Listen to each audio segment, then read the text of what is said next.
about this last case of the Mishnah is that if someone says a sheep, if someone gives a sheep, turned off. It's just a sign that says it's reached maximum. Just push it again and let's see what happens. Push what again? Let's see. The button on the right. I'll say highlight. Oh, don't worry about it. Just leave it. Let's see. It's going. If someone says, "Here's a sheep," so that your a female servant should lay with my male servant, so it's a machlekes Rebbe and the Chachamim if that's considered an esnan, if that sheep is prohibited. The Gemara is going to explain what the issue is with that because that seems permissible. Amar Mar. Again, the Gemara is doing this. Amar Mar. This is the second time that we have an Amar Mar immediately after the Mishnah. Usually, Amar Mar is when I quote a Tanaic source in passing. I quote it to be a raya for something. And then we say, oh, 1 second, let's go back and discuss that itself. In particular, we need to discuss it. So the Gemara says, Amar Mar, we mentioned that, let's go and discuss it. Usually after a Mishnah, it doesn't say Amar Mar. The second time in this Masech we have Amar Mar. Even if there are 100 sheep, they're all asur. If he says, take this sheep as a payment. Hechidami, what's the case? The shakla agra meya behemus. If her price is 100 animals, pshita de kula asiri. Malichad mali meya. Of course, they're all prohibited. What's the difference if it's $1 or $100? 1 sheep or 100 sheep? Leitzricha the shakli agra chada. Her price is only 1 sheep. V'yav la meya. But he gives her 100. This is like a tip. The kulo mikayach esnan kasi. We don't say that it's just an extra gift. We say that it's part of the payment. The tip. What is the tip? Is the tip an extra gift or is it part of the payment? So the Gemara is saying that it's part of the payment. It goes back into the payment. When you go to a restaurant, you tip. It's not part of the payment. It's separate. Because it goes to the tip goes to the waiter. So we're putting a lot of emphasis on time here. Like when was the sheep given or not, right? Because if it was at the time, that's what we're going to see. Because he's saying something. It's not like we're trying to figure out why he's giving her the sheep. Yeah, that's an interesting point. Wait, the next Gemara is going to discuss the timing of it.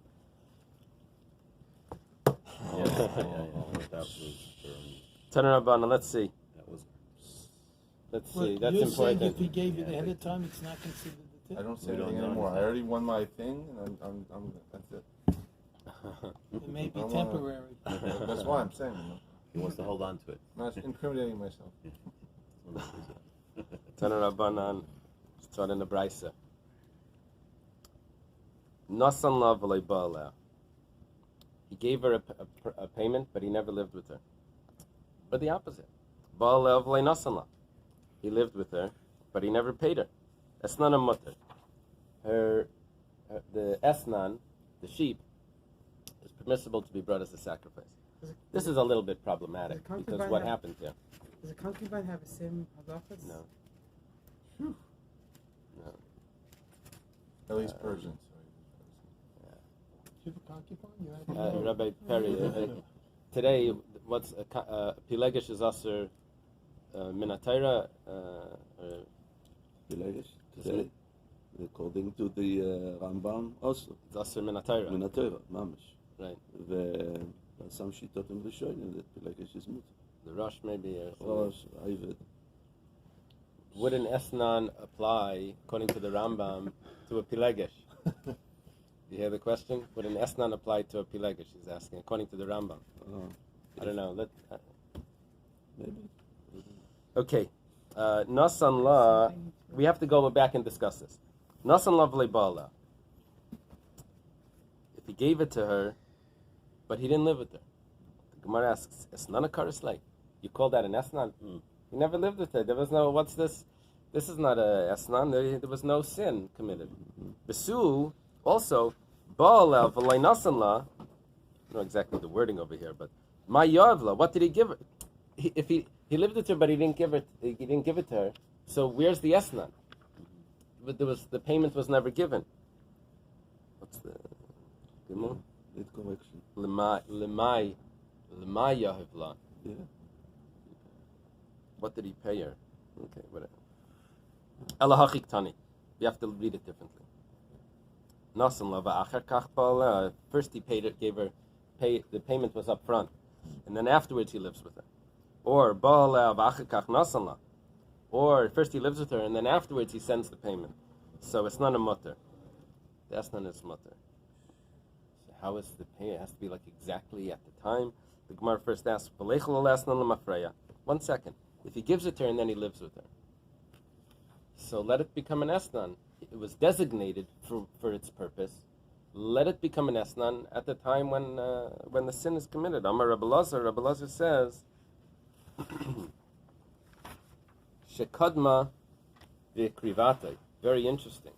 It's a religious woman here.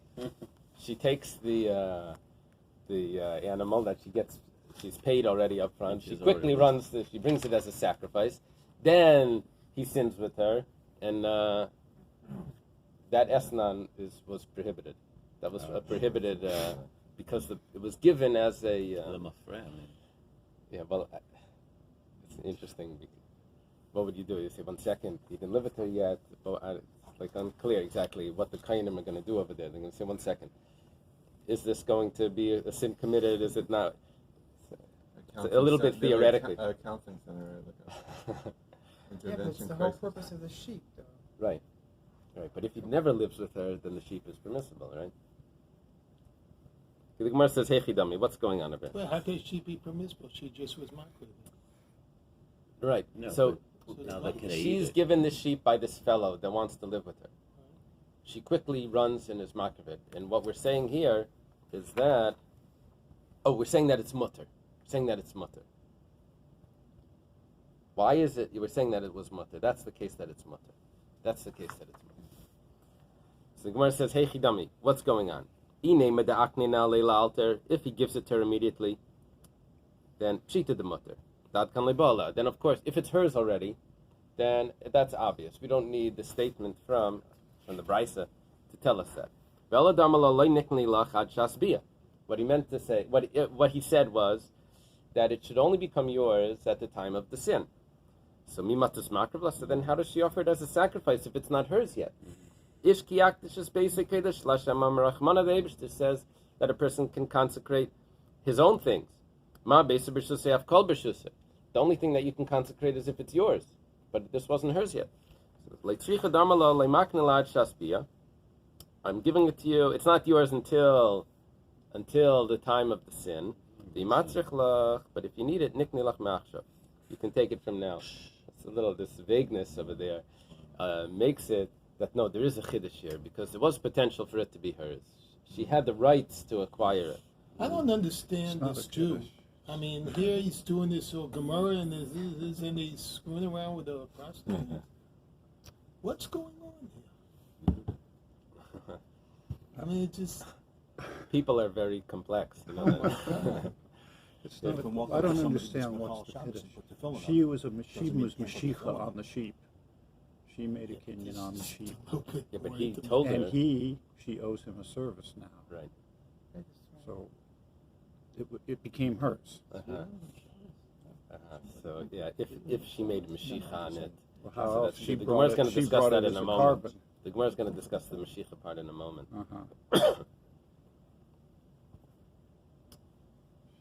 Boy Rabbeishia, look at this, you'll see.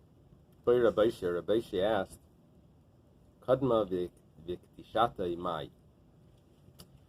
Let's say she didn't rush and bring it, she rushed and consecrated it.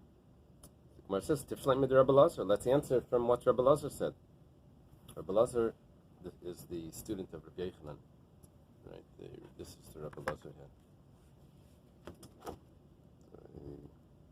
Rabbi Lazar ben Padas.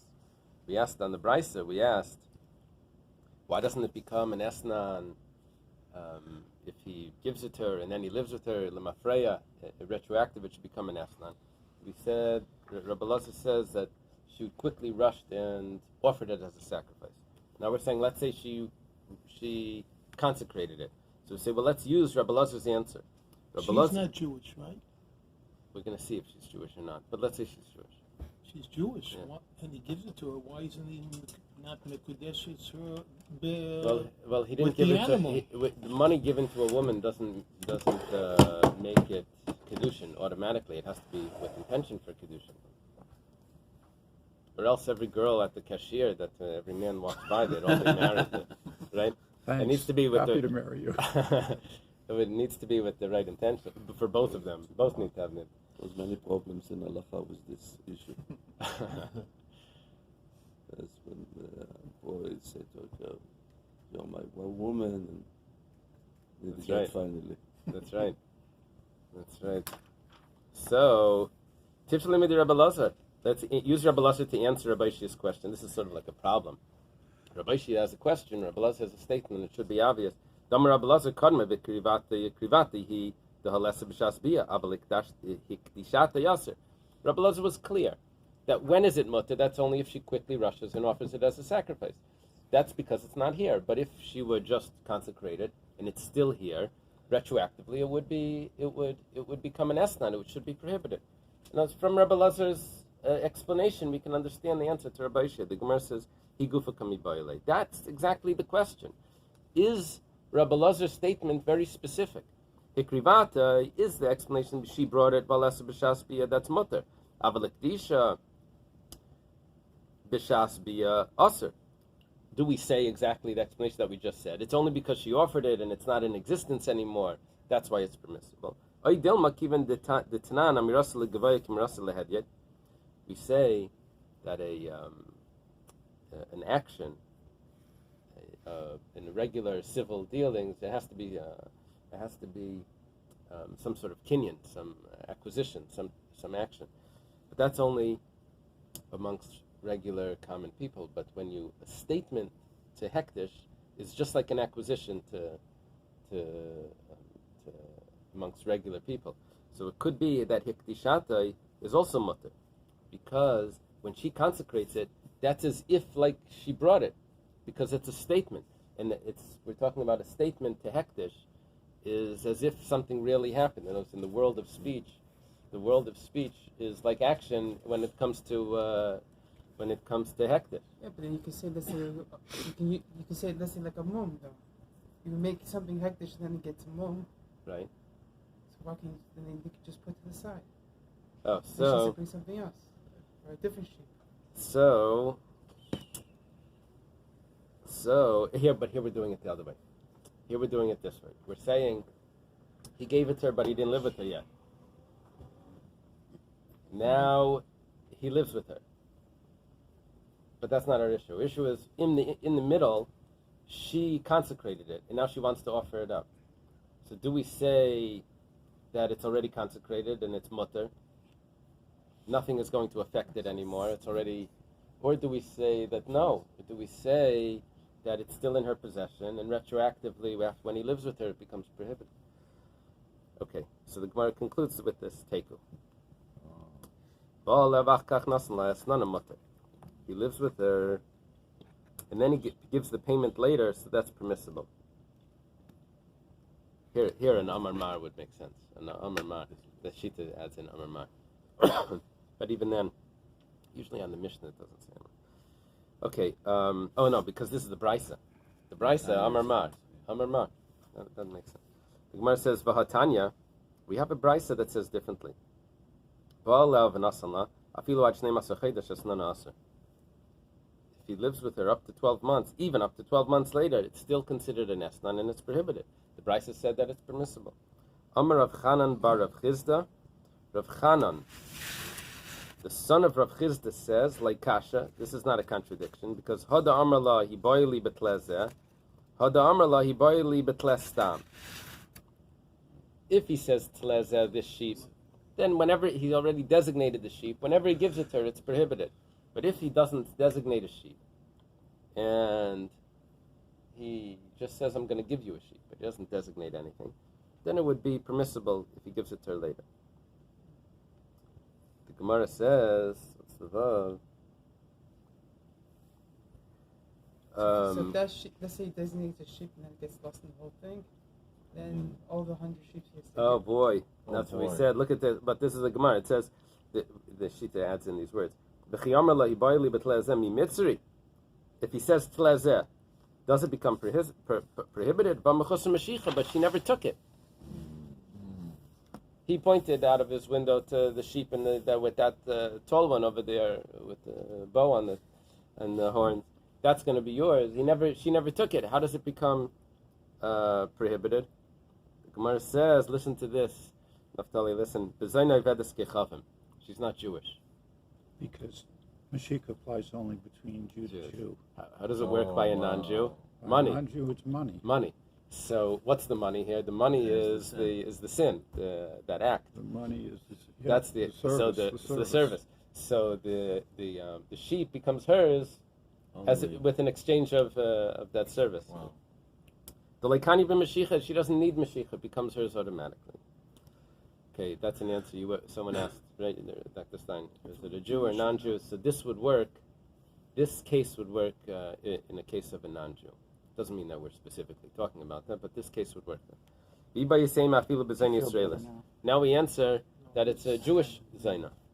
You're going to koi b'chatzera. The sheep was in her property.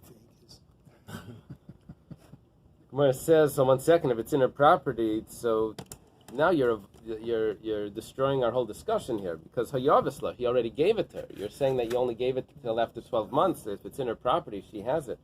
So Mikara, the Yavasla Mikara, I guess. The Shavila Paitike. No. It's in her property, but it's not really hers. He says like this. If until a certain time, give me a certain amount of time, I'm going to bring you money. The imla, but if I don't come, so then you just keep the sheep. So it wasn't really hers. So at a certain time, it becomes hers. And what we're saying here is that it becomes prohibited because it was designated. It's very designated. He even gave it to her to hold. So that's why later on it's a pledge. It's a mashkan. Right. And it's already. Right. So does it only become hers through the act? Because if you can go ahead and give somebody a sheep, and if you don't do the act, you can get it back. Right. So when does it become hers? So this actually becomes hers. There's a delay here. It becomes her. Let's say he says, I'm going to bring you cash, but if I don't come within a month, so just keep the sheep. Collateral. So the sheep becomes hers only after the month. But I'm saying in all the other cases, though. In the other cases, if she's not Jewish, it would become hers with the service. And other cases, you would have to give it to her. You have to give it to her right away. Whether services are rendered or not. No, but then if there's no service, then there's no sin committed, then it doesn't become us. It's only if the sin's committed, and then it becomes hers. It's a refundable deposit. Amar Rav. Rav says, Echad esnan zachar, v'echad esnan kol arayis aser, chutz mi esnan ishtei nida. This is very interesting. It doesn't matter what type of sin, what type of prostitute this is. It could be a male prostitute. And any other prohibited woman. If there's payment here, that sheep cannot be brought as a sacrifice. The exception is that a woman that's a nida, that she's permissible to her husband when she's pure. But now she's not pure, now she's a nida. So if the husband would pay her, would that sheep become, it's a sin. Would that sheep become an esnan? It says no. We'll see why. My time, what's the reason? Zaina ksiv. It says Zaina, which we translate as a harlot, a prostitute. V'ha lav Zaina. She's not a Zaina. She's not a Zaina. She's his wife. Levi, that's Rav. Rav and Levi are contemporaries. Both students of Rabbi. Usually we have Shmuel, Rav and Shmuel. Levi, you're going to see on the Tanoim chart. Here you have Rabbi Yehuda Anasi. Here you have Levi. Rabbi Shua ben Levi. They think Rabbi Shua ben Levi is the son of Levi. Could be correct. And then over here you have Rav. So it's Rav and Levi. This is on the Tanaim chart. So it's the same thing. That these apply, that a harlot is not just a prostitute like a profession, but also an uncommitted, like a non-permissible woman. Right. Right. We're going to see We're going to see the halachas of a zayna are applicable in different areas. To a kohen, there's different halachas that are relevant to that. But we're discussing the price, the payment being offered as a sacrifice. But yes, it's relevant to other animals, to other situations. And those situations come back to this. So Levi Amar afilu ish nida. No, even if he pays his wife that's a nida, that's considered an esnan. That payment cannot be offered as a sacrifice. My taima. What's the reason? It says tayeva ksiv. It says it's disgusting. It's something disgusting. V'ha tayevahi. And that, you see, amongst the prohibited relations is also a nida. It says a nida in that list. So when it concludes and it says that these are abominations or disgusting, it's referring to everything back in the list. The relatives and daughters and daughters-in-law and all of that. One of them in there is a nida. So, how does he pay his wife? Takes out the dinner. Everything is his. Everything is mine. That's right. What he gives her, but there must be a way of giving her something that he can take it out. There must be a way of giving it to her that he can take it out of his possession and it becomes hers. That she keeps it on her own, goes to her bank account. There's a classroom. There's a matana like this. Right. Like Yerusha, like others. Right. That it becomes hers. The Gemara asks, "V'Levi nami v'aksiv zayna." What does Levi do with that? It says it only by a zayna is asnan. Amalacha he zayna v'lo zayna. You see, it's possible that there's a woman that's paying a man to live with her. That's not prohibited. That's what Levi says. The Zaina is not telling me to exclude a nida. The Zaina is excluding something else. There's an emphasis on the Zaina. Zaina is the feminine, the as opposed to Zainat, like Mara or Mara, right? So it's saying that she's not paying the price that's given to a man. A woman paying a man is not considered an esna. V'Rav, what is Rav? How does Rav know that? How does he know that that's not considered an esnan? Nafkalemi the Rebbe. He learns that from Rebbe. The Tanya was taught in a brayso Rebbe Yomer. Rebbe says, "Ein esnan aser ela kol esnan aboislei ba'avera." Am I missing something here? Ela esnan kol ha'arayas. Only if it's something that comes to her that's considered a sin.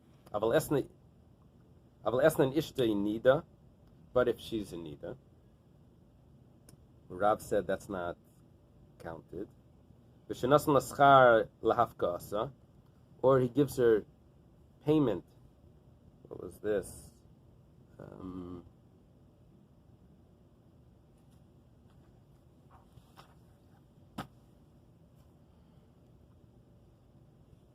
This hafkasa. How do you have that translated there? Is this a slave? For her being disrupted from For compensation that one may give any harlot for her disruption. Oh, he's not giving her a payment. He's giving her because he's replacing the work that she's missing. She could have been earning something else. Not actually paying her. He's just giving her. She would have been. Some other whatever, doing some other service, whatever, and he's just making up her loss of work. Or if she gives to him, so that's mutarin.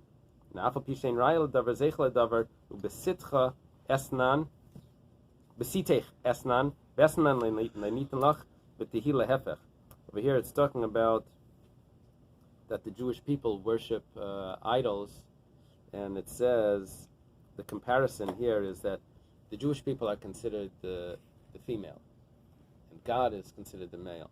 And it says that we'll worship idols in a way that will actually pay the idol to worship it. We'll be giving to the idol and not getting anything back, but Tehillah Hepech will be the opposite. So what he's saying is that that this is not considered an esnan. But in other words, because this is considered the opposite, so this is not considered an esnan. So we're asking, where does Rav know that payment from a woman to a man for the sin is not considered esnan? We learn it from this pasuk in Yechezkel, which says that that's considered the opposite. Okay. Now the question is, Levi learned from the word Tayeva that says that his wife is a nida, that it's considered esnan. What does Rav do with the word Tayeva? Rav, hi Tayeva, my Avedlai. What does Rav do with the word Tayeva? He uses it for something that Abaya taught. Damar Abaya. We're going to have an interesting machlekes in Abaya. Rav and Abaya here. It's a little confusing because it's not perfectly symmetrical. So Abaya says, Zoina ivedes kechava mesnana aser. A non-Jewish prostitute, what's given to her is forbidden to be a sacrifice. Cannot be a sacrifice. What the payment is considered an esnan. My taima. What's the reason? Ksiv hachat tayeva. Ksiv hasam kikola sheyasam mikol tovis ha'ela. Whoever does from these abominations. Mala halan araya shein kedushin taipsim ba. We know that the term tayeva is used on something that kedushin would not work. In other words, if someone gives money to, let's say, to a non-Jewish woman, or to a married woman, or to immediate family, he doesn't have to get a get. He gives the money to marry her. He doesn't need a get. There was no kedushin at all. It was all. It doesn't work. It's nothing. Right. It's not typhus. It doesn't grasp. The kedushin doesn't grasp. So hachanami here also ain't kedushin typhus, but we're looking for something where kedushin doesn't work, which would mean that he's living with a woman that there would be no kedushin possible. That's talking about a non-Jew, non-Jewess.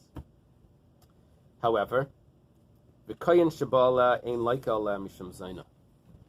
This is the esnan, the case that the sheep is prohibited, but the kohen that lives with this non-Jew is not considered like living with the zayna. My taima, damakra leyachal zarai. The explanation that the pasuk gives that he should not live with the zayna, not take a zayna, is leyachal zarai. His descendants should not become profane, and they're not his descendants if she's not Jewish. Not his children, because they're non-Jewish children. Zayna Yisraelis. This is all Abaya's statement. If it's a Jewish prostitute, that's not a mutter. You can bring that payment to the temple as a sacrifice. Matam, what's the reason? Because he could have married her. And therefore, that's not considered an esnan. It says in the pasuk, Tayeva. The kohen shabala like mishum zayna, but a kohen that lives with her does get malchus because he lived with the zayna. He's not allowed to live with the zayna. He's not allowed to marry a zayna or live with the zayna. My taima, the zarim yichas achrab. Because if he would have married her, or even if he doesn't marry her, but this is considered his offspring because she's Jewish. Okay. Rava Amar, Rava says, Echad zeh v'echad zeh esnana aser. Doesn't matter Jewish or non-Jewish. The esnan is, the payment is prohibited as a sacrifice. And the kayin that lives with her does get malchus because of a zayna. You see, Rav is very clear. So you don't have all that confusion. In Abaya, I have that confusion. I don't even have a way of organizing it. A non-Jew, the esnan is prohibited. There's no malchus, though, for the kayin. A Jew, the esnan is permitted, but there is malchus. Was there another thing in there? No, that's it. It's not so complex. But what's the reason for Rava that says everything is prohibited and there's malchus? Yalfi me'adadi, you learn one from the other. You do a comparison. Just like there's a prohibition on a Jewish zayna for the kayin, so also there's a prohibition on if she's not Jewish. We learn one from the other in a comparative way. Like a binyan we learn one from the other. Meisvei, the Gemara is a question. A question on Abaya. It says, Echad zayin avetzkam, Echad zayin Yisrael. It says, nana aser. I have a brisa clear. It says it doesn't matter. They're both aser. Tiyufta da Abaya. It's a strong kasha on Abaya. We should do this as a question. Tiyufta da Abaya. Is this a question on Abaya? Amalach Abaya. Abaya will respond. Hamani Rabbi Akiva. We can go according to a specific opinion that can explain this one as well. We'll be able to get out of this. It's not a strong question. It's one opinion. The Amar ain't kedushin taifsim b'chayav alavan. And the way this is going to work, you see, we know that by a non-Jew, the Esnan is Aser. That we know. Kasha and Abaya was, what about by the Jew? The Esnan, he could have married her. That means that it's Kedushin Taifsin. That means that the Esnan should be Mutter. Because he could have married this woman. So we're saying no, we're dealing specifically with a Kayan, that this woman he wasn't allowed to marry, whatever reason, maybe she's a Zaina or whatever. And Rabbi Akiva holds that a Kayan that tries to marry a woman that he's not allowed to marry doesn't need a get. In Kedushin Taifsim. So in Kedushin Taifsim in this case, so now we have an explanation why the Esnan is prohibited.